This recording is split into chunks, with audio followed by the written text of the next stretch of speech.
എല്ലാ മാന്യപ്രേക്ഷകർക്കും എൻ്റെ പുതിയ വീഡിയോയിലേക്ക് സ്വാഗതം. ഞാൻ ഹാരി സമീർ അലി. എൻ്റെ നാടായ മാളയിലാണ്, നമ്മളുടെ വീട്ടിലാണ്. ലോക്ക്ഡൗൺ പീരീഡ് അല്ലേ. കഴിഞ്ഞ ഓരോ വീഡിയോസിനും നിങ്ങൾ പ്രേക്ഷകർ തരുന്ന സപ്പോർട്ടിന് ഹൃദയം നിറഞ്ഞ നന്ദി. അതിനോടൊപ്പം തന്നെ നമ്മൾ യാത്രാ വീഡിയോകളും അതുപോലെ ഭക്ഷണ വീഡിയോകളൊക്കെയാണ് നമ്മുടെ ചാനലിൽ അധികം ഉണ്ടാവാറ്. പക്ഷെ കഴിഞ്ഞ എൻ്റെ ലൈഫിലെ ഏതാനും ചില സ്റ്റോറികളൊക്കെ പറഞ്ഞപ്പോൾ പ്രേക്ഷകർ തന്ന സപ്പോർട്ട് വളരെ വലുതാണ്. അതിനേക്കാൾ ഉപരി ആ വീഡിയോസിന്റെ വ്യൂ എന്നതിനേക്കാൾ ഉപരി ഒരുപാട് ആളുകൾക്ക് അതൊരു പ്രചോദനമായി അല്ലെങ്കിൽ ആശ്വാസമായി എന്നൊക്കെ കേൾക്കാൻ കഴിഞ്ഞതിൽ കാണാൻ കഴിഞ്ഞതിലൊക്കെ ഭയങ്കര സന്തോഷമുണ്ട്.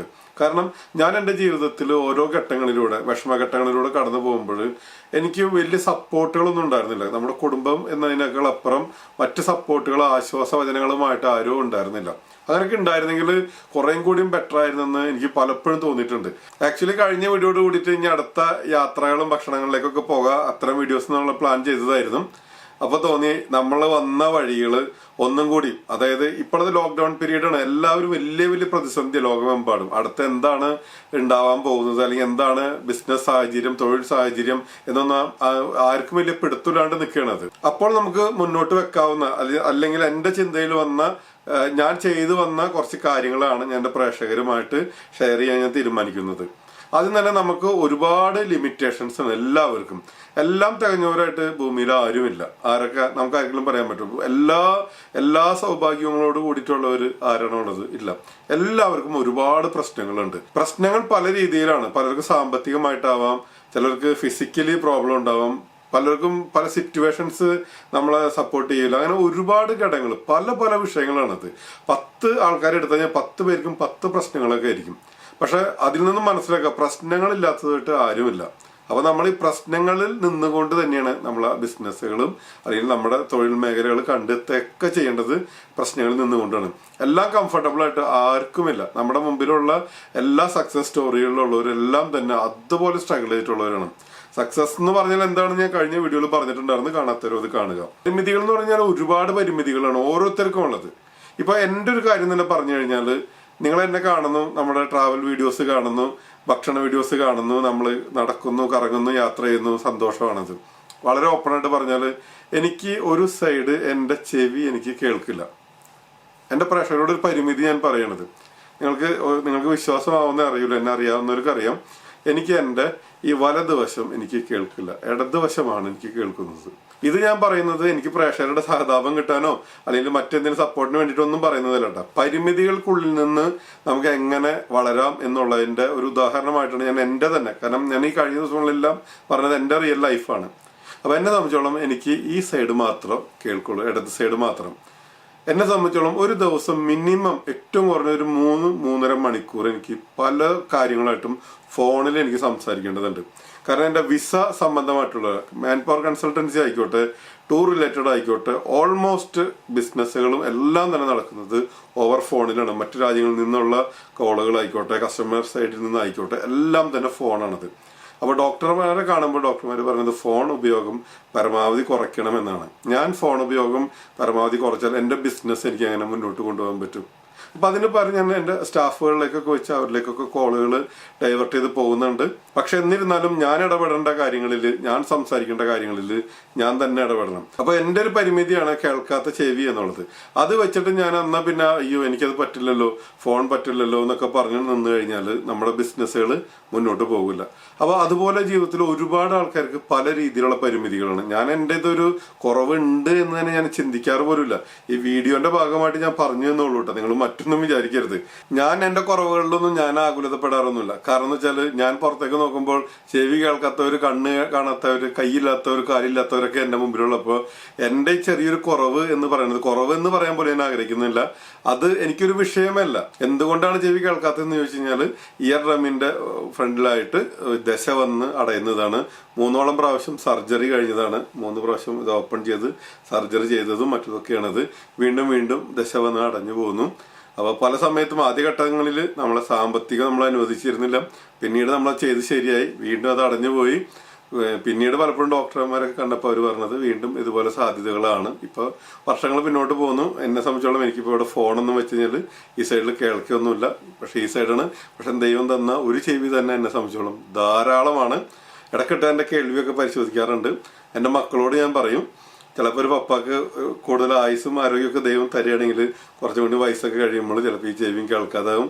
അപ്പം മക്കൾ വേണം പപ്പാക്ക് കാര്യങ്ങളൊക്കെ പറഞ്ഞു തരാൻ. അതിൻ്റെ പേരിൽ തന്നെ ഞാൻ അവർക്ക് വേണ്ട കാര്യങ്ങളൊക്കെ ആയിട്ട് ഞാൻ പറഞ്ഞു കൊടുത്ത് അവരോട് നിൽക്കുന്നുണ്ട്. സോ ഞാൻ പ്രിപ്പയർഡ് ആണ്.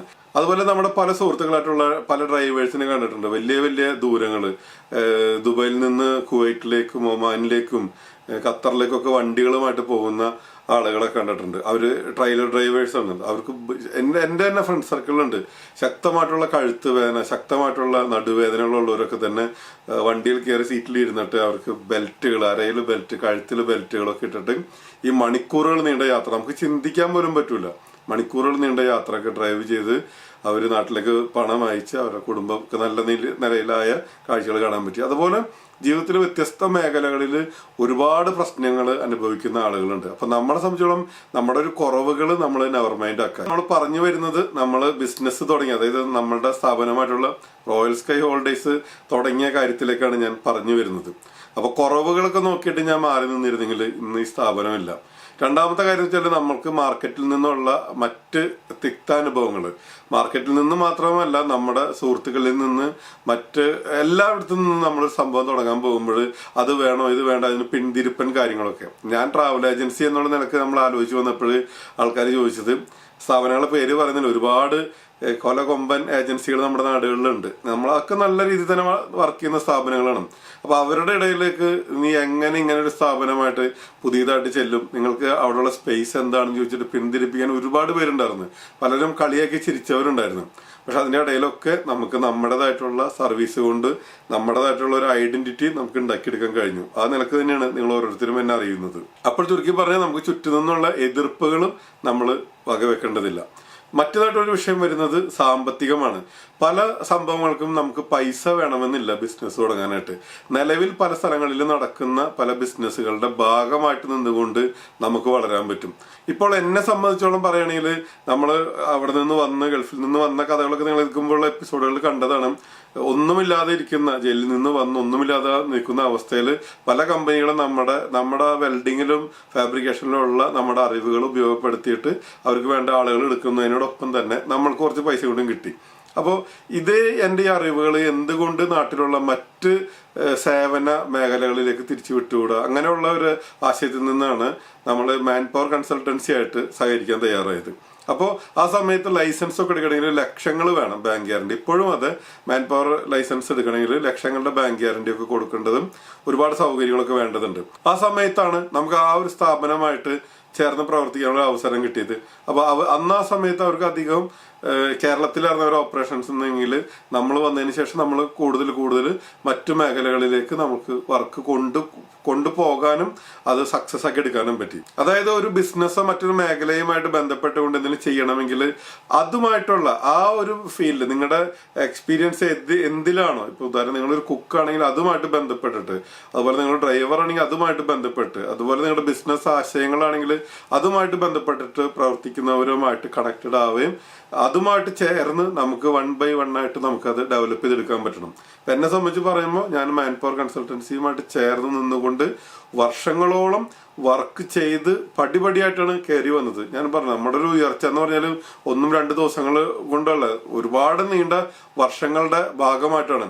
ഇതിനോട് ചേർത്ത് തന്നെ ഞാൻ പറയട്ടെ, ഞാൻ അവിടെ അവരോട് ചേർന്ന് വർക്ക് ചെയ്യുന്ന സമയത്ത് ഏതാണ്ട് 9.5 വർഷത്തോളം അവരോട് ചേർന്ന് വർക്ക് ചെയ്യുന്ന സമയത്ത് ഒരു മാസം പോലും ഞാൻ സാലറി എന്നുള്ളൊരു പേരിൽ ഞാനൊന്നും പറ്റിയിട്ടില്ല.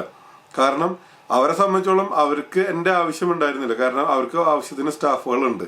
പക്ഷെ ഞാൻ എൻ്റെ അറിവുകളുമായിട്ട് അവിടെ ചെന്നും അവരിൽ നിന്നുള്ള ഫെസിലിറ്റീസ് ഉപയോഗപ്പെടുത്തിയിട്ട്, അതായത് ആ ലൈസൻസും പിന്നെ അവർക്ക് വേണ്ട റിക്വയർമെന്റ്സും അതിനു വേണ്ടിയിട്ട് നമ്മൾ വർക്ക് ചെയ്ത് അവരുടെ ഭാഗമായിട്ട് നിൽക്കുകയും അതുവഴി നമ്മൾ ഉയരുകയാണ് ചെയ്തത്. നമ്മളുടെ കഴിവും നമ്മുടെ പ്രവൃത്തി പരിചയവും എല്ലാം തന്നെ ഏതൊക്കെ മേഖലയിൽ എങ്ങനെയൊക്കെ ഉപയോഗപ്പെടുത്തണമെന്ന് നമ്മൾ ഓരോരുത്തരുമാണ് തീരുമാനിക്കേണ്ടത്. ഗൾഫിൽ ജോലി നഷ്ടപ്പെട്ടിട്ടുള്ളവരുണ്ടാവും, നാട്ടിൽ വന്നിട്ട് എന്ത് ചെയ്യണമെന്ന് അറിയാതിരിക്കുന്നവരുണ്ടാവും, നാട്ടിൽ പല ബിസിനസ്സുകളുമായിട്ട് ഇനി എങ്ങനെയെന്നൊക്കെ ചോദിച്ച് കറങ്ങി ഇങ്ങനെ ഭയങ്കരമായിട്ട് ആകുലതപ്പെട്ടിരിക്കുന്നവരൊക്കെ ഉണ്ടാവും. ഇവർക്കൊക്കെ ഉള്ള ഒരു ആശയമാണ്. ഒരു ഉദാഹരണം പറഞ്ഞാൽ ഒരു ഡ്രൈവിംഗ് സ്കൂളിൽ നിന്നുള്ള ഒരു എക്സ്പീരിയൻസ് തന്നെ. നമ്മൾക്കൊന്നും അറിയാതെ നമ്മളവിടെ പോയി വാഹനം ഓടിക്കാൻ പഠിക്കുന്നു. അവിടുത്തെ നിയമങ്ങൾ, അതായത് റോഡിൽ വണ്ടി ഓടുമ്പോൾ ഉള്ള നിയമങ്ങൾ നമ്മൾ പഠിപ്പിച്ചു തരുന്നു. നമുക്ക് അതിനുള്ള പെർമിഷൻ കിട്ടിക്കഴിഞ്ഞാൽ, അതായത് ലൈസൻസ് കിട്ടിക്കഴിഞ്ഞാൽ പിന്നെ ഒരാൾ നമ്മുടെ കൂടെ ഇല്ല, നമ്മളാണ് വണ്ടി ഓടിക്കുന്നത്. ഓരോ സാഹചര്യങ്ങളും വ്യത്യസ്തമായിരിക്കും. പല അപകടങ്ങളിൽ ചെന്ന് ചാടാൻ പോകും, പല കുഴികളുണ്ടാവും, മോശം റോഡ്, നല്ല റോഡുകൾ, വളവുകൾ, തിരിവുകൾ, മറ്റു പല പ്രതിസന്ധികളും ഉണ്ടാവും. അവിടെയൊക്കെ നമ്മുടെ തീരുമാനങ്ങളാണ് നമ്മൾ നിറവേറ്റുന്നത്. ആ തീരുമാനങ്ങൾക്കനുസരിച്ച് നമുക്ക് പോകുമ്പോൾ യാത്ര സക്സസ്ഫുൾ ആക്കാൻ പറ്റും. അപ്പൊ അത് തന്നെയാണ് നമ്മുടെ എൻ്റെ ലൈഫിലും നമ്മൾ പാലിക്കേണ്ടത്. ഞാൻ സംസാരിക്കുന്നത് എൻ്റെ ലൈഫിനെ ബേസ് ചെയ്തുകൊണ്ടാണ്. വീണ്ടും റോയൽ സ്കൈയിലേക്ക് വരുമ്പോൾ, റോയൽ സ്കൈ ഹോളിഡേയ്സ് തുടങ്ങി, അതായത് എൻ്റെ ട്രാവൽ ഏജൻസി ആയിട്ടുള്ള റോയൽ സ്കൈ ഹോളിഡേയ്സ് തുടങ്ങിയ കാര്യം കൂടി ഞാൻ പറയാം. റിക്രൂട്ട്മെന്റിൽ നല്ല രീതിയിൽ പോന്നുകൊണ്ടിരിക്കുമ്പോഴാണ് ഗൾഫ് മാന്യം പ്രൊജക്ടുകളൊക്കെ പടിപടിയായിട്ട് സ്റ്റോപ്പ് ആവുന്ന അവസ്ഥകൾ കാണുന്നത്. ലീഡിങ് കമ്പനികളൊക്കെ പൂട്ടിപ്പോകുന്ന അല്ലെങ്കിൽ മാൻ പവർ കുറയ്ക്കുന്ന അവസ്ഥകൾ കണ്ടപ്പോൾ നമ്മൾ അപകടം മണത്തു. അടുത്ത ഒരു പരിപാടി എന്താണെന്നുള്ളത് ആലോചിക്കണം. അത് ആലോചിക്കുന്ന സമയത്ത് വേറെ ഇൻവെസ്റ്റ്മെന്റുകൾക്ക് നമ്മുടെ കയ്യിലില്ല. അപ്പോൾ നിലവിലുള്ള ഈ ഓഫീസ് സെറ്റപ്പുകളൊക്കെ ഉപയോഗപ്പെടുത്തി ചെയ്യാവുന്ന കാര്യങ്ങളെ കുറിച്ച് തലപോഞ്ഞുള്ള ആലോചന അങ്ങനെ വന്നതാണ്. ഒരുപാട് പല ബിസിനസ് സംഭവങ്ങളൊക്കെ മനസ്സിലേക്ക് വന്നെങ്കിലും നമ്മൾ പിന്നെ എടുത്തതാണ് ട്രാവൽ ഏജൻസി. അങ്ങനെ ട്രാവൽ ഏജൻസി, അതായത് ഡൊമസ്റ്റിക് ഇന്റർനാഷണൽ ടൂറുകൾ നമുക്ക് പ്രൊവൈഡ് ചെയ്യുക എന്നുള്ളത്. അങ്ങനെ വന്ന സമയത്ത് ഒരുപാട് നെഗറ്റീവുകൾ നമുക്ക് പല സൈഡിൽ നിന്ന് വന്നു. അങ്ങനെ വൻ ഏജൻസികളുടെ ഇടയിൽ ചെറിയൊരു പുൽക്കൊടികൾ പോലെ വളർന്നു നിൽക്കുന്ന നമ്മളിലേക്ക് പതിയെ കസ്റ്റമേഴ്സ് വരാൻ തുടങ്ങി. പോയവർ റെക്കമെൻഡ് ചെയ്തിട്ട് അടുത്തടുത്ത ആളുകൾ വരാൻ തുടങ്ങി. നല്ല സർവീസ് നമുക്ക് പ്രൊവൈഡ് ചെയ്യാൻ പറ്റി. ആ ടൈമിലാണ് നമുക്ക് സോഷ്യൽ മീഡിയനെ കുറിച്ച് നമ്മൾ ചിന്തിക്കുന്നത്. കാരണം ഈ ഒരു പ്ലാറ്റ്ഫോമിൽ നിന്നുകൊണ്ട്, കാരണം എല്ലാവരുടെ കയ്യിലും മൊബൈലാണത്. ട്രെയിനിലായാലും എയർപോർട്ടിലായിരുന്നാലും ബസ്സിലായാലും ഒക്കെ യാത്ര ചെയ്യുമ്പോൾ മൊബൈലുകൾ യൂസ് ചെയ്യുന്നു. അപ്പോൾ നമ്മൾക്ക് ഈ യാത്ര നമ്മൾ കൊണ്ട് കാണിക്കുന്ന സ്ഥലങ്ങളിലൊക്കെ കൊച്ചു കൊച്ചു വീഡിയോസ് തയ്യാറാക്കിയിട്ട് ഇട്ട് കൊടുത്താൽ എങ്ങനെയാണെന്നുള്ളൊരു ആശയം മോഡലെടുക്കുകയും അതിനുവേണ്ടി ക്യാമറ മറ്റൊക്കെ മേടിച്ച് വെക്കുകയുണ്ടായി. ആ സമയത്താണ് ഒരു ക്ലാസ് അറ്റൻഡ് ചെയ്യാനായിട്ട് ഇട വരുന്നത്, നമ്മുടെ സുജിത് ഭക്തനൊക്കെ ആയിട്ട് പരിചയപ്പെടുന്നത്. പിന്നെ അങ്ങനെ നമ്മുടെ സ്ഥാപനത്തിന് വേണ്ടിയിട്ട് സുജിത്ത് ആദ്യം ഒരു പ്രൊമോഷൻ ചെയ്തു. പിന്നീട് സുജിത്ത് തിരക്കുകളിലേക്ക് പോയി. അപ്പൊ എനിക്ക് തോന്നി ഞാൻ എൻ്റെ കാഴ്ചകൾ, ഞാൻ പോകുന്ന സ്ഥലങ്ങളിൽ ക്യാമറ എടുത്ത് എൻ്റെതായിട്ടുള്ള ശൈലിയിൽ അവതരിപ്പിച്ചു കഴിഞ്ഞാൽ എങ്ങനെ ഉണ്ടാവും എന്നുള്ളത്. അപ്പൊ ആ സമയത്തൊക്കെ വളരെ എതിർപ്പുകളൊക്കെ വന്നിരുന്നു. നിങ്ങളുടെ സംസാരം ശരിയല്ല, നിങ്ങളുടെ ഈ ഫിഗറും തടിച്ചു വീർത്ത ശരീരം ആർക്ക് കാണണം, നിങ്ങളെ കാണാനൊരിതില്ല എന്നൊക്കെ പറഞ്ഞിട്ട് ഭയങ്കര ബോറാണെന്നൊക്കെ പറഞ്ഞ് കുറേ നെഗറ്റീവുകളും പല പ്രശ്നങ്ങളും പല ഇതുകളും എന്നെ പിന്തിരിപ്പിക്കാനുള്ള ശ്രമങ്ങളൊക്കെ നടത്തിയിരുന്നു. ആ സമയങ്ങളിലൊന്നും ഞാൻ പിന്നോട്ട് പോയില്ല. ഞാൻ കാണുന്നവർ 5 ആളായിക്കോട്ടെ 10 ആളായിക്കോട്ടെ, നമ്മൾ നമ്മുടെ നിലക്ക് എൻ്റെ അറിവ് വെച്ചിട്ടുള്ള വീഡിയോസ് ഞാൻ ഇടാൻ തുടങ്ങി. അത് പതിയെ പ്രേക്ഷകർക്ക് ഇഷ്ടപ്പെട്ടു തുടങ്ങി. നല്ലൊരു വിഭാഗം ആളുകൾ നല്ല സപ്പോർട്ട് തന്നും. അങ്ങനെ പടിപടിയായിട്ടാണ് നമ്മൾ ഇവിടം വരെ എത്തി നിൽക്കുന്നത്. അപ്പൊ ചുരുക്കി പറഞ്ഞാലും എതിർപ്പുകളും ഇവിടം വരെ എത്തിയ വഴി എന്ന് പറഞ്ഞാൽ അത്ര എളുപ്പമുള്ളതൊന്നുമല്ല. എതിർപ്പുകളും പ്രശ്നങ്ങളും ഒക്കെ ഇങ്ങനെ പിന്നാലെ ഉണ്ടായിരിക്കും. നമ്മളെന്താ പറയുക, കടലിലേക്ക് മീൻ പിടിക്കാൻ പോകുന്ന പോലെയാണത്. തിര ഒഴിഞ്ഞിട്ട് വെള്ളം ഇറക്കാന്ന് വെച്ച് കഴിഞ്ഞാൽ നടക്കൂല. തിര ഒഴിയുന്നൊരു സംഭവമേ ഇല്ല. അപ്പൊ തിര എപ്പോഴാണ് നമുക്കൊരു ഒരു കംഫർട്ട് ചെറിയ രീതിയിലൊന്ന് കുറഞ്ഞു കിട്ടുന്നത്, അന്നേരം ഇറക്കുക. പിന്നെ എത്ര തിരകളായാലും മുന്നോട്ട് പോവുക. നമ്മൾ നല്ല രീതിയിൽ നമ്മൾ ഫോക്കസ്ഡ് ആയിട്ട് നമ്മൾ വർക്ക് ചെയ്തുകൊണ്ടിരിക്കാം. വരുന്ന എതിർപ്പുകളുടെ പിന്നാലെ പോയി മൂഡ് ഓഫ് ആയി കഴിഞ്ഞാൽ നമ്മൾ ആകെ തകർന്നു പോകും. നമ്മൾ വിചാരിച്ച രീതിയിൽ നമുക്ക് മുന്നോട്ട് കയറാൻ പറ്റില്ല. അപ്പൊ ഈ സാഹചര്യത്തിൽ നമ്മുടെ തൊഴിലുകൾ നഷ്ടപ്പെടുന്നവരായിക്കോട്ടെ, അല്ലെങ്കിൽ ബിസിനസ് മറ്റു പ്രതിസന്ധികൾ കൊണ്ട് ഉഴലുന്നവരായിക്കോട്ടെ, നമ്മൾ കൃത്യമായിട്ട് പ്ലാൻ ചെയ്യുക. തളരാതെ മുന്നോട്ട് തന്നെ പോയിക്കൊണ്ട് നിൽക്കുക. എന്തായാലും വിജയിക്കും. നമ്മൾ വിജയിക്കാതെ എവിടെ പോകാൻ? നമ്മുടെ എഫോർട്ട് ഉണ്ടെങ്കിൽ നമുക്ക് വിജയിക്കാതെ എവിടെ പോകാനായിട്ട്? ഈ കാണുന്ന ഗൾഫ് കൺട്രീസിലെല്ലാം തന്നെ നമ്മളിപ്പോഴുള്ള പ്രവാസികളുടെ വിയർപ്പുകളാണ് അത്. ആ ഒരു എഫോർട്ട് നമ്മുടെ നാട്ടിലിട്ടാലും വരും. നമ്മുടെ നാട്ടിൽ നിന്ന് പുറത്തേക്ക് പോകുന്ന ഈ UP ബീഹാർ സൈഡിൽ നിന്നിലേക്കൊക്കെ പോകുന്ന പൈസയുടെ അളവ് എത്രയാണെന്ന് അറിയാമോ? അതൊക്കെ നിങ്ങളത് സ്റ്റഡി ചെയ്യേണ്ട കാര്യങ്ങളാണ് ഓരോരുത്തരും. കാരണം നമ്മുടെ നാട്ടിൽ തന്നെ വന്ന് വർക്ക് ചെയ്യുന്ന ബയ്യന്മാരുടെ ഒക്കെ സാലറി സ്കെയിൽ എത്രയാണത്. അപ്പം നമ്മളെ സംബന്ധിച്ചോളം നമ്മുടെ നാട്ടിൽ ജോലിക്ക് ഇഷ്ടം പോലെ ഇതുണ്ട്. നമ്മുടെ നാട്ടിലുള്ള ഹോട്ടലുകളിലും നമ്മുടെ നാട്ടിലുള്ള കാർഷിക മേഖലകളിലും എല്ലാം തന്നെ ധാരാളം അവസരങ്ങളുണ്ട്. നമ്മളതൊന്നും ഉപയോഗപ്പെടുത്താണ്ട് പോകുന്നതാണ്. ഒരല്പം സമയം കൂടി എടുത്തിട്ട് ഞാൻ എൻ്റെ എക്സ്പീരിയൻസിൽ നിന്ന് പറഞ്ഞോട്ടെ. നമ്മൾ മറ്റ് രാജ്യങ്ങളിലൊക്കെ പോകുമ്പോൾ അവർ ഓരോ ജോലിക്കും കൊടുക്കുന്ന പ്രാധാന്യം അല്ലെങ്കിൽ അതിന്റെ വാല്യൂ എത്ര വലുതാണെന്നറിയോ? തായ്ലൻഡിലും മലേഷ്യയിലൊക്കെ പോയാൽ ഇപ്പൊ നമ്മൾ ഏറ്റവും കൂടുതൽ പോകുന്നത് തായ്ലൻഡാണ്. അവിടെ മീൻ വിൽക്കുന്നവർ പോലും അവർ ആ ജോലിക്ക് അത്രയും പെർഫെക്റ്റ് ആയിട്ട് നിന്നിട്ട് അത്രയും അന്തസ്സോട് കൂടിയിട്ട് നിന്നിട്ടാണ് അവർ ആ മീൻ വിൽക്കുന്നത്. അതിനൊരു കുറവില്ല. അതുപോലെ തന്നെ കൃഷി, ഓരോ സ്ഥലങ്ങളിലും കൃഷിക്ക് വേണ്ടിയിട്ട് അവരെല്ലാം കൂട്ടത്തോടെ, ഇപ്പൊ ഒരു സ്ഥലത്ത് ഒരു 50ഓളം വീടുള്ള ഒരു ഏരിയയിൽ അവിടെ ഒരു കൃഷിയാണെങ്കിൽ അതിനകത്ത് ഒരു 25 ആൾക്കാരുടെ സ്ഥലമാണെങ്കിൽ 25 പേരും അങ്ങോട്ടും ഇങ്ങോട്ടും സഹകരിക്കും.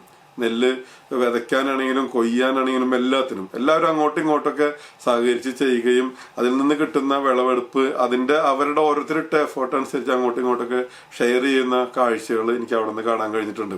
അപ്പൊ ഐക്യത്തിന്റെ രീതിയിലുള്ള ഒരു നല്ലൊരു സഹകരണം ഉണ്ടെങ്കിൽ നമ്മുടെ നാട്ടിൽ തന്നെ നല്ല രീതിയിൽ പൊന്നുവിളയിക്കും. ഗൾഫ് മാത്രം സ്വപ്നം കണ്ടുകൊണ്ട് നടന്ന, അവിടെ മാത്രം ജീവിതമുള്ളൂ എന്ന് പ്രതീക്ഷിച്ച് നടന്ന ഒരാളാണ് ഞാനത്.